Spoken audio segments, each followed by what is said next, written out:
reasons we went to 3 zones for Prototype 2 was feedback from the players. They really wanted a better visual world. They wanted a world that they could really be immersed in.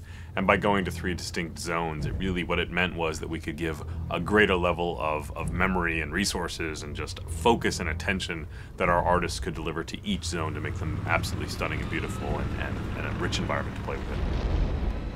It's enabled us to provide the player with different challenges, different experiences, and give the players something unexpected whenever they progress forwards.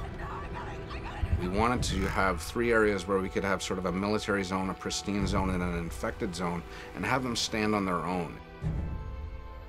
We really set out to have each zone have a very distinct emotion as you play through them, a different look and feel. When you go to the green zone, we wanted to make sure that you felt that the military was very much there, keeping the city streets safe and making the infection stay at bay.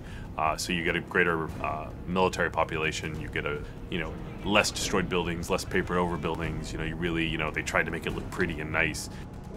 Our responsibility is sell the story, sell the mood and the feel of the location. So you will see lots of guys sitting on the sidewalks, leaning against the buildings, kind of hiding. We also focused on having a dynamic exposure so that you could have dark areas and bright areas, and having the camera really adjust for that. So it didn't feel like this monotone area of just constant intensities. A lot of the threat that you find in the green zone is slightly more insidious. It's kind of hidden away. It's not as overt as in the yellow zone where there's military absolutely everywhere, but as you dig deeper into the green zone, you start to understand that it has its own set of secrets in there, which I'm not going to go into details in this particular conversation. The yellow and the green zone represent sort of the progression to the red zone. The green zone starts out as a living normal civilization where people are still going about their daily work. They're still doing their normal things. The yellow zone is more of a camp where things have gone wrong. They've moved people in, they've moved people out. It's a military quarantine zone. No one moves anywhere without moving through checkpoints.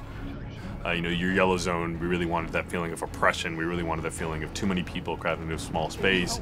We wanted to make you feel that Gentek is performing experiments on the human population.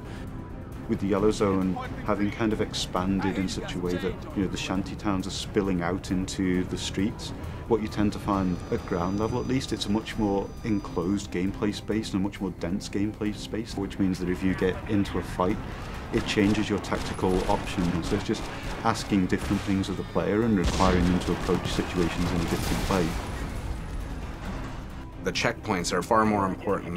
The places where the military lineup meets the protesters is a far more interesting space than just a space that's completely filled with military or a place that's completely filled with infected. So as you go through each zone, you really will feel, this is the heart of darkness. This is sort of the safe zone. This is kind of the, overcrowded, too many people. And even the people within that, the general population, you'll feel that what those people are feeling. When you get to the green zone, you've got people milling about much more naturally, and then when you get to the red zone, you're going to be hard-pressed to find just Joe civilian. You're going to find a lot of infected. You're going to find a lot of people worried for their life. So the zones are actually unlocked in a linear sequence as you go through the game. So you'll start out in the yellow zone, and then through the course of events you get dragged on into the next zone and then the zone after. But once you've unlocked any given zone, you're free to travel between them at will to complete any of the side missions or other content that you may not have finished there, or things that you want to go back to try and to improve your performance at, etc. Prototype 2 is still very much a completely open world game where you have total flexibility to go wherever you want and do whatever you want whenever you want.